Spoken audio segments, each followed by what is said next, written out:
E aí, tudo bem? Faz assim, gente. Aê, ou então faz assim que a gente vai orar agora. Estou feliz de estar aqui com vocês nesse momento assim mais intimista, né? Mais entre a gente. Da outra vez que eu estive aqui, nós também tivemos esse momento, só que foi lá no buffet, né? Mas aqui também vai ter um lanchinho depois e esse tempo gostoso para a gente, nessa tarde que o Senhor preparou.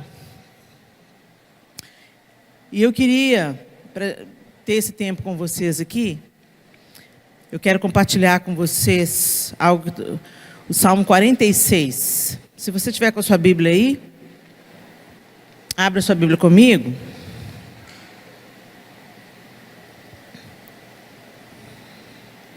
E a gente vai conversar um pouquinho, tá bom? Então, Salmo 46, eu vou ler na nova versão transformadora. Diz assim: Deus é nosso refúgio e nossa força, sempre pronto a nos socorrer em tempos de aflição. Portanto, não temeremos quando vierem terremotos e montes desabarem no mar. Que o oceano estrondeie e espumeje, que os montes estremeçam enquanto as águas se elevam. Um rio e seus canais alegram a cidade do nosso Deus, o santo lugar do Altíssimo. Deus habita nessa cidade e ela não será destruída. Desde o amanhecer, Deus a protegerá. As nações estão em confusão e seus reinos desmoronam. A voz de Deus troveja e a terra se dissolve. O Senhor dos exércitos está entre nós. O Deus de Jacó é nossa fortaleza. Venham, contemplem as gloriosas obras do Senhor. Vejam como Ele traz destruição sobre o mundo. Acaba com as guerras em toda a terra. Quebra o arco e parte ao meio a lança, e destrói os escudos com fogo. Aquietem-se e saibam que eu sou Deus. Serei honrado entre as nações, serei honrado no mundo inteiro. O Senhor dos exércitos está entre nós, o Deus de Jacó é nossa fortaleza. Eu escolhi essa versão, a NVT, porque ela fala de um jeito mais simplificado e mais detalhado, aquilo que a gente está acostumado a ver na Almeida Revista e Atualizada, né? Mas o verso 10, a gente conhece de cor e salteado. Aquietai-vos e sabei que eu sou Deus. Sou exaltado entre as nações, sou exaltado na terra. E o salmista começa falando que Deus é o nosso refúgio e fortaleza. E aí a gente para pensar sobre isso. Onde nós temos nos refugiado, gente? Quando você tem um momento de aflição, quando você recebe uma notícia ruim, qual a primeira pessoa que você liga, que você quer falar, que você quer ouvir a voz? Você pode identificar assim na sua vida quem é essa pessoa, né? Recebi uma notícia ruim, eu estou aflita, estou angustiada. Com quem eu quero falar imediatamente? Normalmente a gente quer falar, quem é casado e tem um bom casamento, quer falar com o marido. Eu quero falar com meu marido. Eu quero falar com minha mãe. Eu quero falar com o pastor. Eu preciso de um norte, de alguém que vai me colocar no eixo de novo, né? Só gente que nós precisamos dessas pessoas, tá? Nós precisamos dessas pessoas. Por isso que a gente não vive sozinho. A gente não vivencia a nossa fé sozinho. A gente precisa de relacionamento. E por isso Deus instituiu a igreja, para a gente ter relacionamento uns com os outros. A igreja é um lugar de desafio, mas é o lugar da bênção também. A igreja é o lugar que a gente se estranha, que de vez em quando dá vontade de dar uma voadora na outra, corre uma conversa fiada. Mas é a igreja também que a gente encontra o refrigério. E quando a gente fica doente, é alguém que vai lá visitar a gente, vai levar um pão de queijo. E qual que é o prato aqui de vocês aqui que vocês compartilham? Hã? Churrasco? Vai fazer um churrasco para você que você não está tendo condição de cozinhar. Não é assim? A gente precisa uns dos outros. Mas o Senhor é o nosso refúgio e fortaleza. A gente tem escutado tantas más notícias que eu até parei de... Eu parei de assistir aos noticiários. Primeiro porque não dá para a gente acreditar em tudo que se conta. Ou o enfoque que se dá. Né? Infelizmente. Cada um puxa para o seu lado. Né? E má notícia, todo dia tem. Se você abrir as revistas, se você abrir o jornal, se você abrir a internet, todo dia tem má notícia. Todo dia você vai saber de uma tragédia, todo dia você vai saber de um terremoto, de um deslizamento de terra, de chuva que matou tanta gente. A gente está aí agora com a nossa tragédia mais recente, que é Petrópolis, né? Já aconteceu lá em Minas, em Capitólio, no início do ano. Então, todos os dias. E se a gente fica bebendo dessa água, a gente vai ficando muito abatido. A gente vai ficando muito desanimado. A gente tem uma tendência humana, natural, de pensar assim, gente, Deus foi no banheiro. Deus está dormindo. Deus desistiu da gente aqui. Eu já ouvi gente falando, Deus esqueceu a gente nesse mundo aqui. O inferno já é aqui mesmo, porque Deus deu as costas e esqueceu a gente. Não, Ele não esqueceu. Ele não esqueceu. O homem, sim. O homem se distancia de Deus a passos largos a cada dia mais. Eu me lembro quando teve a tragédia em Nova Friburgo, eu estive lá, foi uma coisa muito semelhante ao que aconteceu em Petrópolis. Todo mundo da cidade perdeu alguém. Não tinha velório para velar as pessoas. Teve corpos que ficaram sem identificação, porque todo mundo da mesma família morreu. Foi uma tragédia terrível. E eu estive lá uns 4 meses depois e ainda se via os rastros da tragédia. E o relato que eu recebi naquele período que eu fui é que no domingo seguinte à tragédia, as igrejas evangélicas em Nova Friburgo estavam abarrotadas, todas elas. Todas elas, as famílias buscaram refúgio, consolo, esperança em Deus. Sabe por quê, gente? Porque só há esperança em Deus. A esperança é de que Ele vai arrumar todas as coisas. A esperança é que a morte não é eterna. A esperança é que quando a gente morre, o nosso corpo é destruído. Como a gente leu ontem, né? Essa tenda. Mas que nós vamos ser ressuscitados como Jesus foi. E nós teremos um corpo glorificado. Mas seremos nós mesmos. Nós vamos ser ressuscitados. Mas a gente tirou os olhos da nossa esperança. E começamos a colocar os olhos na esperança dessa terra. Então, se eu tenho dinheiro, está tudo bem. Se a minha família está todo mundo vivo, está tudo bem. Se todos os meus filhos estão no caminho do Senhor, está tudo bem. Se o meu casamento está experimentando de paz e alegria, está tudo bem. Não, gente, não está tudo bem, porque o que está estabelecido hoje, amanhã muda.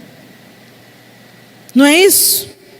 Está tudo bem aqui, de repente uma notícia, um telefonema e tudo vira. E tudo muda. E o seu mundo muda de ponta cabeça, porque o telefone tocou e você atendeu. E a sua vida, às vezes, dependendo da notícia que você recebeu, a sua vida mudou radicalmente a partir daquele momento, daquele segundo. Mas Deus não mudou. Os planos dele não mudaram, a promessa dele não mudou. Então por que a gente vai e vem, igual um ioiô? Vocês entendem quando eu falo ioiô? É porque às vezes no Brasil tem os seus nomes diferentes de acordo com a região. E é por isso que a nossa fortaleza é o Senhor, o nosso auxílio é o Senhor, o socorro bem presente na hora da angústia é o Senhor. E é por isso que naquele domingo em Nova Friburgo, as igrejas estavam abarrotadas. Mas aí ele falou assim: mas aí, Helena, o tempo passou. Aí no primeiro mês, ficou todo mundo, as igrejas cheias. Muita gente fez decisão por Jesus, muitos foram batizados. Mas aí a vida foi tomando o seu rumo normal.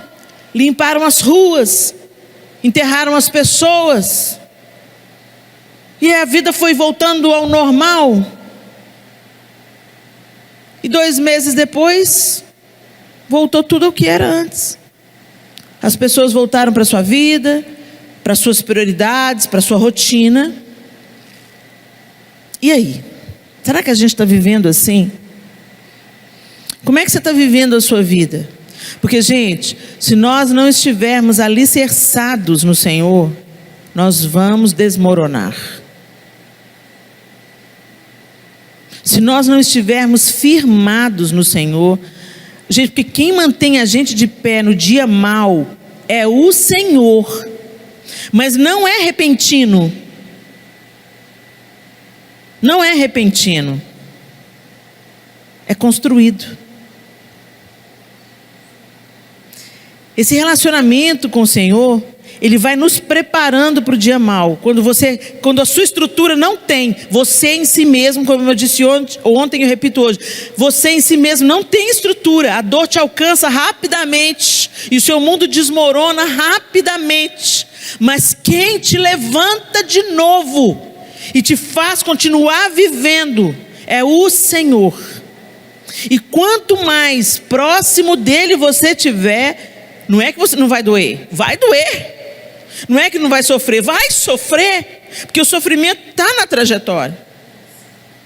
Mas também será a oportunidade de você experimentar a tal da paz que excede a todo entendimento. O povo pensa que você está sedado.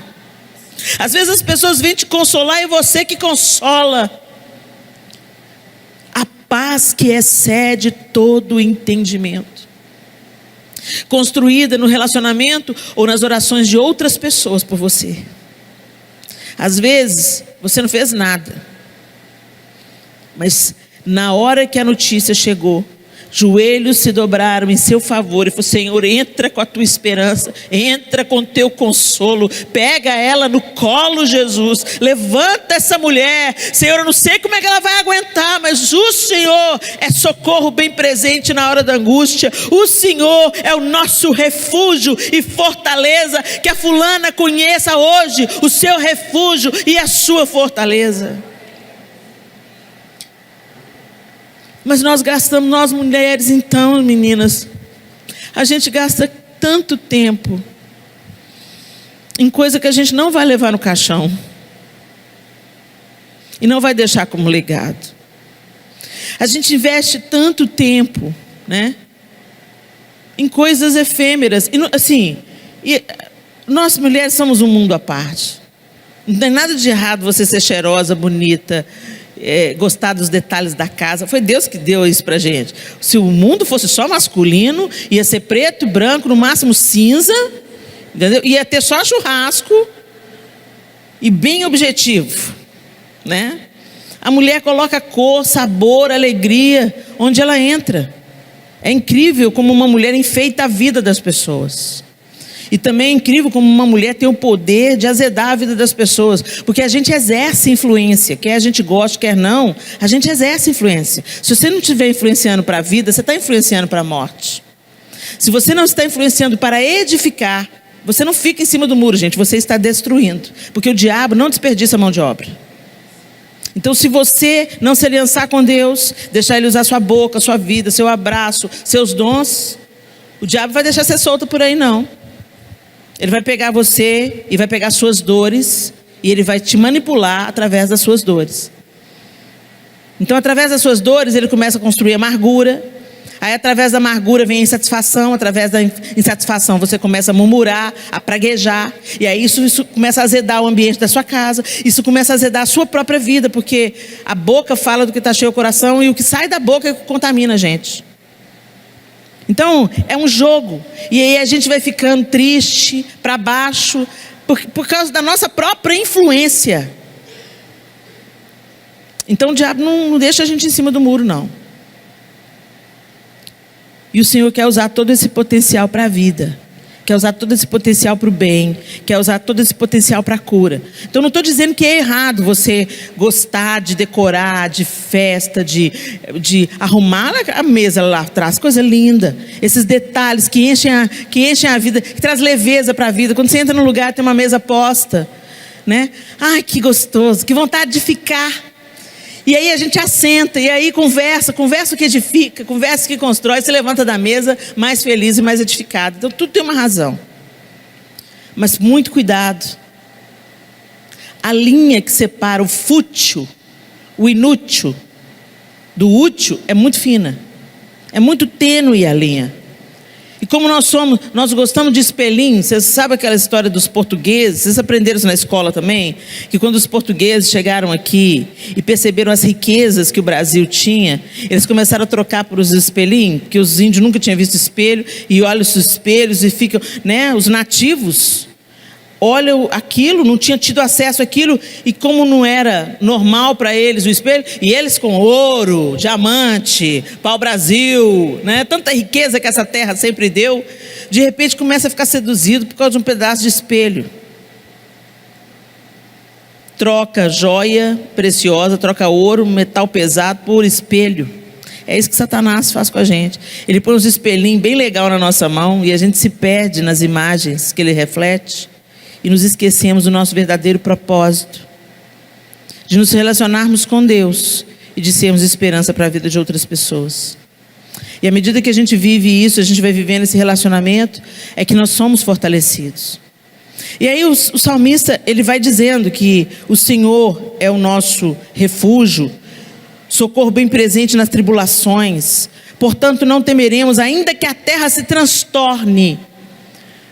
Deu para a gente ter uma ideia do que aconteceu com o nosso coração quando essa pandemia aconteceu. Mas como assim eu não posso? Como assim? Eu quero ir no shopping e não posso, eu quero ir no campo e não posso, eu quero ir na igreja e não posso. Como assim eu não posso?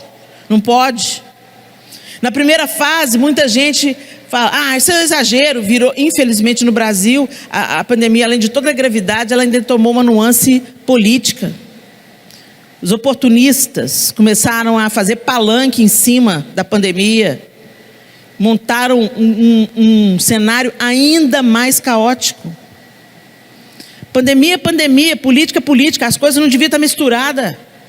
Nós devíamos nos unir e não nos dividir num momento de fragilidade, mas não foi isso que aconteceu. Em lugar nenhum foi assim, mas aqui no Brasil foi mais acentuado ainda.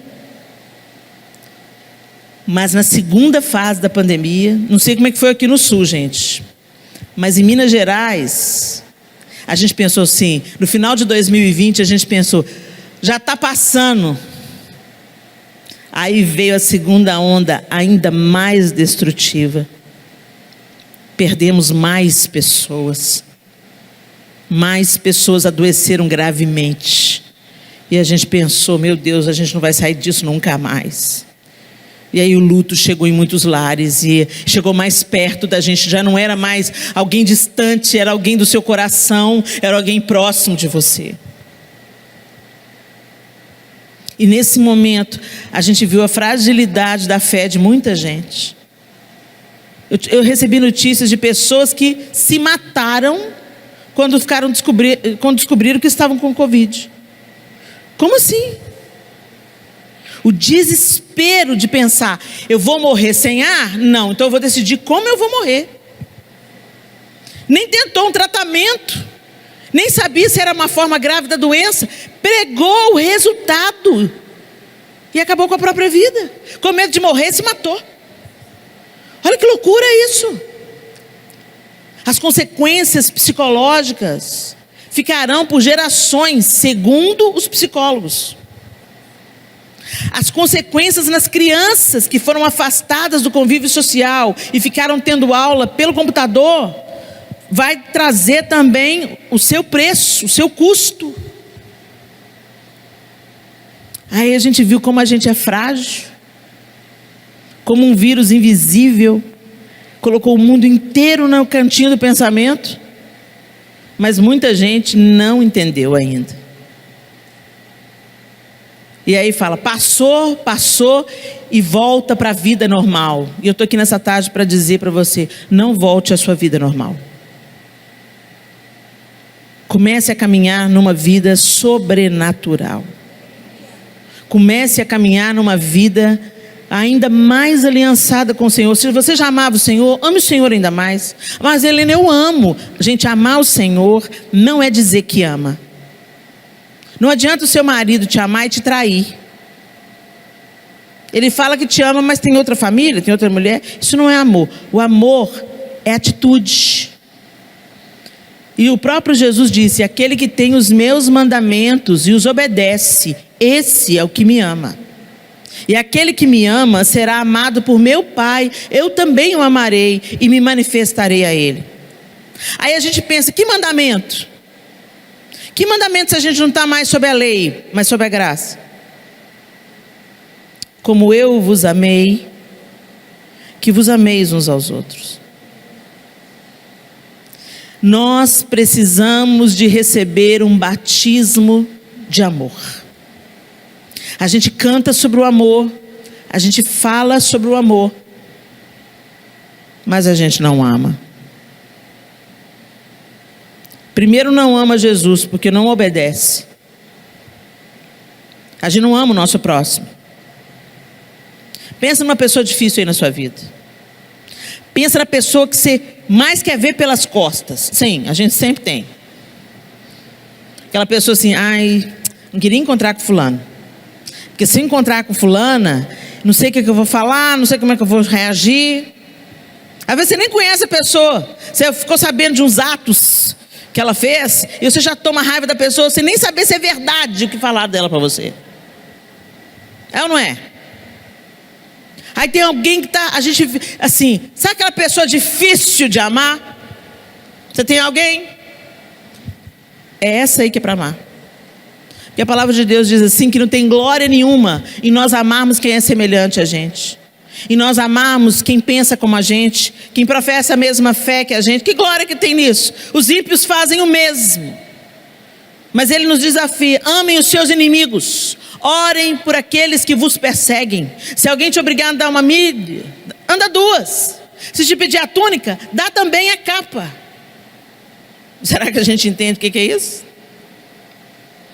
Será que você pode ser intencional? Gente, não estou falando para você ser hipócrita, não. Ah, não, Helena, aí você já está falando demais, Helena. Você está pedindo demais, porque eu não tenho sangue de barata, não. Você não sabe o que foi que ela me fez. Eu não sei o que ela te fez, mas eu sei o que Jesus fez por vocês duas. Você não é melhor do que ela. E eu vou te dizer uma coisa. Não existe gente ruim à toa. Quando você entra num presídio e vai ouvir a história das mulheres que estão presas, você vai entendendo por que matou, por que roubou, por que fugiu, por que amou tanto que foi mula, levou droga. A gente vai entendendo que por trás de toda pessoa difícil tem uma história difícil. E eu não estou falando aqui para vocês que é para você se colocar num lugar de abuso. Não.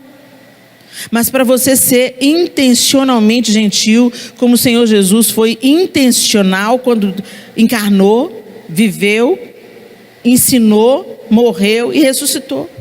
Ele fez com um propósito. E nós estamos precisando de adotar um propósito de vida, amar o Senhor. E amar implica, amar Jesus implica obrigatoriamente em amar o outro. E o outro que é difícil. E o outro que te custa amar. E o outro que te irrita. E o outro que desfaz do bem que você fez para ele.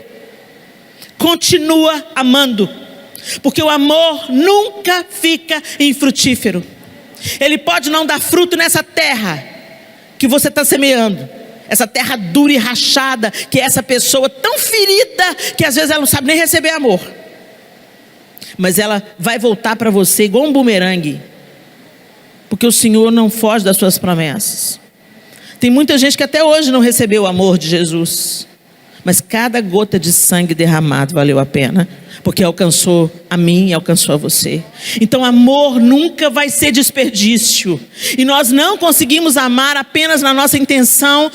Nós precisamos amar porque Ele nos amou primeiro. Então primeiro a gente precisa de ser revestido desse amor, envolvido por esse amor. A gente precisa deixar Deus nos amar. E quando Deus nos ama, Ele também nos corrige. Quando Deus nos ama, Ele nos exorta. Quando Deus nos ama, Ele nos incomoda. Vai lá pedir perdão para fulano. Ah não, Senhor, eu é que tenho razão. Ai, se Jesus entrasse com essa na cruz, hein? Ah não, pai, não vou morrer não, eu é que tenho razão. E parece que você está perdendo, mas você está ganhando.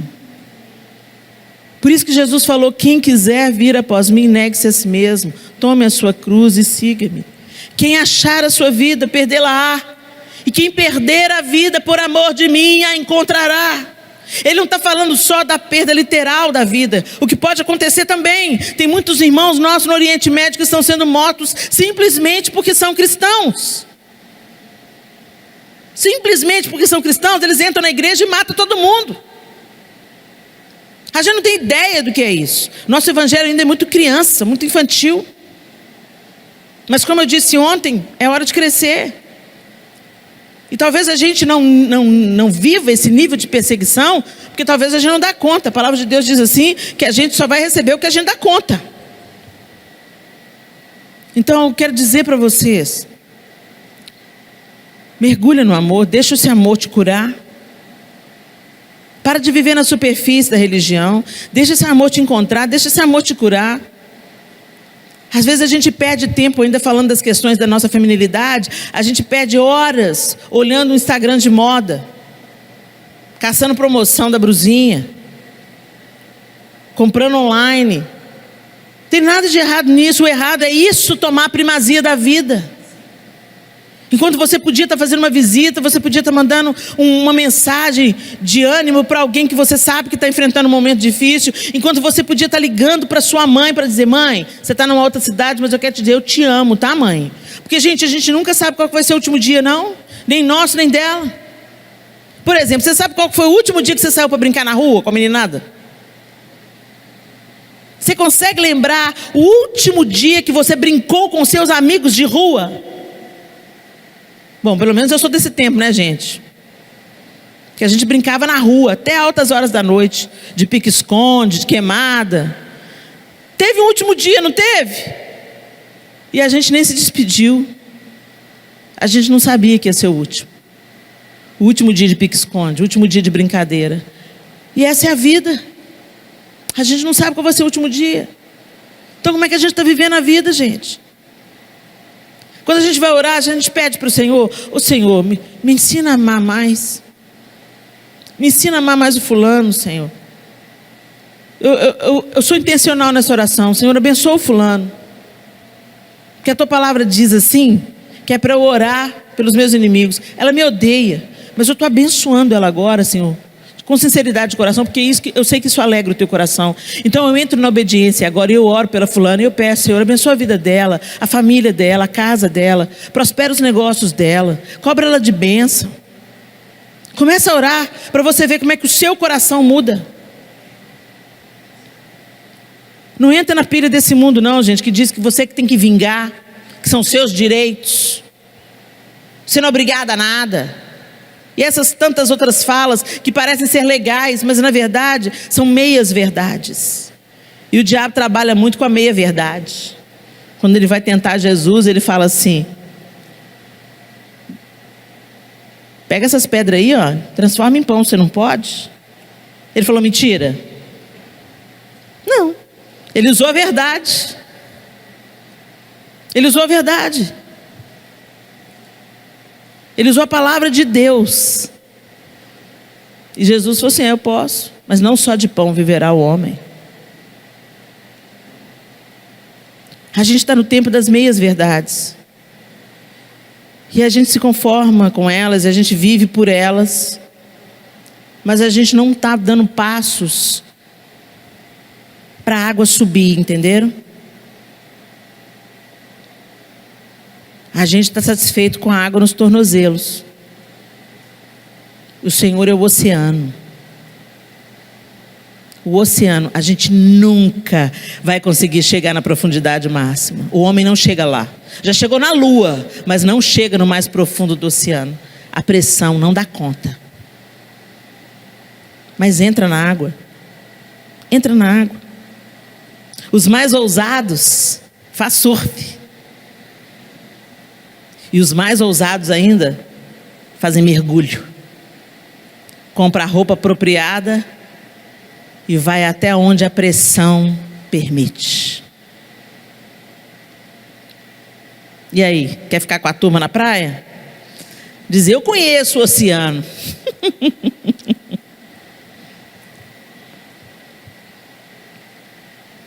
Deus quer chamar a gente para lugares mais profundos, onde a gente tem experiências com Ele que a gente nunca teve. E o mergulhador pode ir lá no fundo do mar e falar assim, eu vi um peixe com 7 cores diferentes, com uma lanterna na cabeça. Uma coisa é você ouvir pela boca do outro, ou até ver pela foto. Outra coisa é você ter a experiência de ser surpreendido por um peixe que você nunca viu antes. E é isso que o Senhor quer fazer com a gente. Porque o mundo, descrito pelo salmista, esse livro antigo e tão atual, né? Olha o que ele fala aqui no Salmo 46. Não sei se você prestar atenção nos detalhes. Os montes se abalem no seio dos mares. Portanto, não temeremos, ainda que a terra se transtorne. Os montes se abalem no seio dos mares. Ainda que as águas tumultuem e espumejem. E na sua fúria os montes se estremeçam. O que aconteceu lá em Petrópolis foi literalmente isso. Os montes se desfizeram com o poder da água.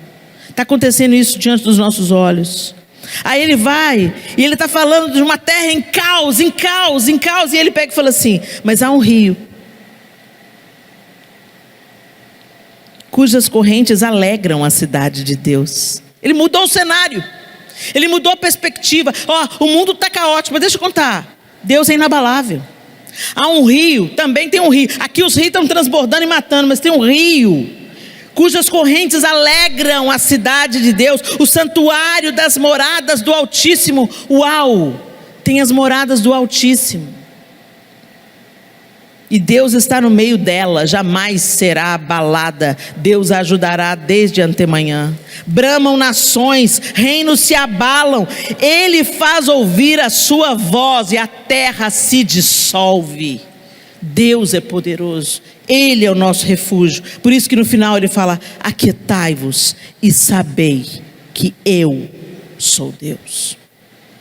Então que o nosso descanso, o nosso alívio, o nosso refrigério, a nossa esperança se encontre em Deus genuinamente, não apenas nos nossos lábios. Que na hora da dificuldade, no momento mau que chegar para nós, na hora da notícia ruim, venha de dentro de nós aquilo que já foi edificado pela mão do Senhor. A crise, ela revela o caráter. Então quando a gente entra em crise, o que está dentro vem para fora. Se você balança aquele copo ali, ele vai derramar daquilo que ele está dentro. O copo é o mesmo, a estrutura é a mesma e tem alguma coisa dentro.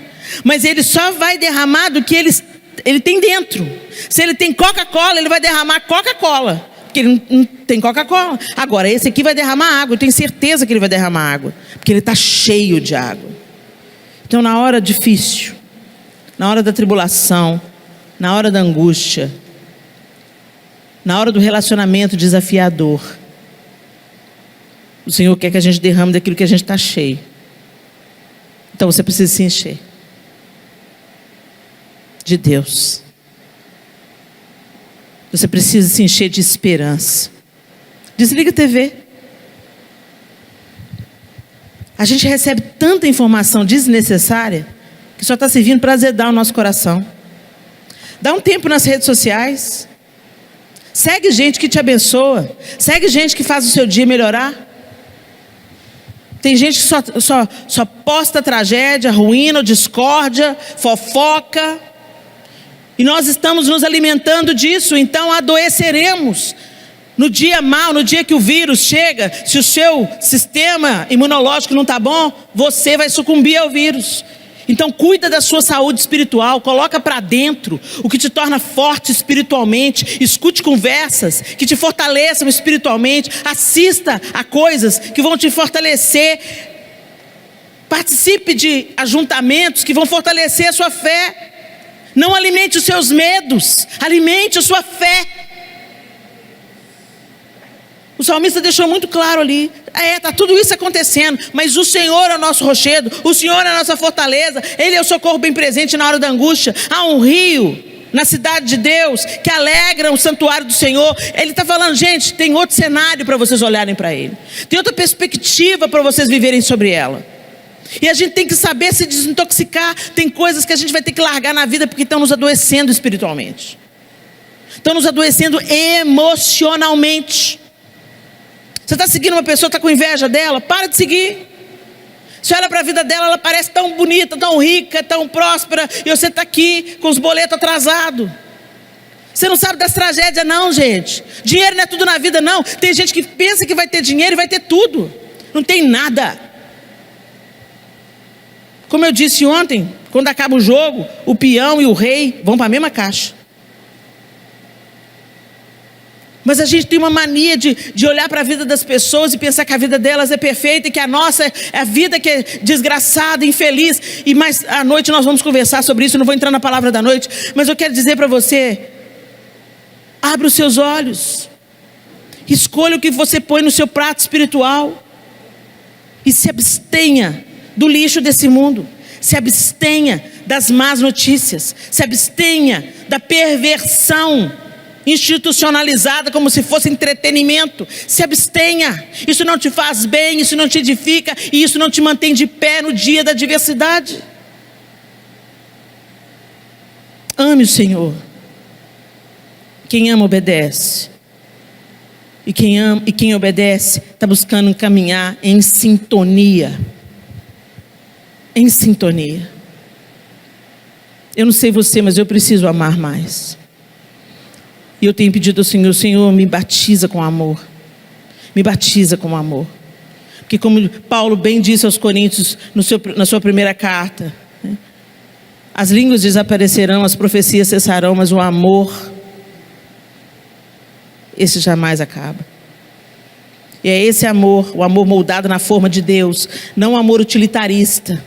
Por isso que é um grande exercício que Jesus faz com a gente. Ama o difícil. Porque o amor não é um sentimento, o amor é uma decisão. É a firme decisão de tratar o outro da maneira que você gosta de ser tratado. Seja intencional no seu amor. Eu volto a dizer, não estou fazendo apologia a você se colocar no lugar de violência, de abuso, não é disso que a gente está falando aqui. A gente está falando de ser intencionalmente gentil com gente difícil. E de não deixar a agressividade do outro ditar a maneira como você lida com ele. Se ele está angustiado com a vida, se ele sofreu muito na vida dele, isso é uma coisa que Deus precisa resolver. E quem sabe Deus quer usar você para ser uma intercessora na vida dessa pessoa difícil aí. Quem sabe Deus colocou essa pessoa no seu caminho justamente para forjar você e para libertar ela. Quem sabe? Deus não faz nada à toa, nada sem propósito. Abrace o propósito de Deus. Ao invés de ficar se justificando com as desculpas humanas que a gente arruma tanto e que só estão levando para mais distante de Deus e para mais profundo do poço, mais profundo do buraco. Amém? Feche seus olhos, vamos orar. Senhor, nós queremos agradecer o Senhor, que o Senhor é bom. O Senhor é bom, pleno, perfeito. E o Senhor nos tornou tuas filhas através da cruz. Em Jesus Cristo fomos agora feitas filhas de Deus. Mas nós não queremos ser apenas filhas nominais, sabe, Senhor? A gente quer ter o teu DNA. A gente quer agir como o Senhor agiria. A gente quer se mover como o Senhor se moveria. A gente quer ser parecida com o Senhor em tudo. E a gente sabe que no nosso esforço não rola. Mas nós queremos que a Tua palavra e o Teu Espírito Santo nos transformem de fé em fé e de glória em glória até ser dia perfeito. Nós não queremos, Senhor, dedicar os nossos dias, o nosso tempo, a primazia da nossa vida, as coisas fúteis e passageiras dessa terra. Mas nós queremos que o Senhor, ocupando a primazia de todas as coisas, que o Senhor coloque cada uma delas no seu devido lugar. Que cada coisa na nossa vida ocupe o lugar que tem que ocupar, e não o lugar do Senhor. Nos ajuda a organizar isso, Senhor. Nos ajuda a priorizar o relacionamento contigo acima de qualquer outra coisa, porque é isso que vai nos manter de pé no dia da adversidade. É isso que vai nos curar e é isso que vai colocar diante dos nossos olhos a esperança do porvir, a esperança de um novo céu e de uma nova terra, a esperança de que o Senhor um dia irá voltar e consertar todas as coisas que nós quebramos. Nos ajuda, Senhor. Coloca os teus olhos em nós e alcança outros também através de nós, porque essa é a maior alegria e sentido da nossa vida, ver que pessoas estão rendendo-se a Ti, Te conhecendo como o único Deus. Esse é o nosso propósito aqui. Remove das nossas vidas, Senhor, os empecilhos, as distrações, nos mostrando.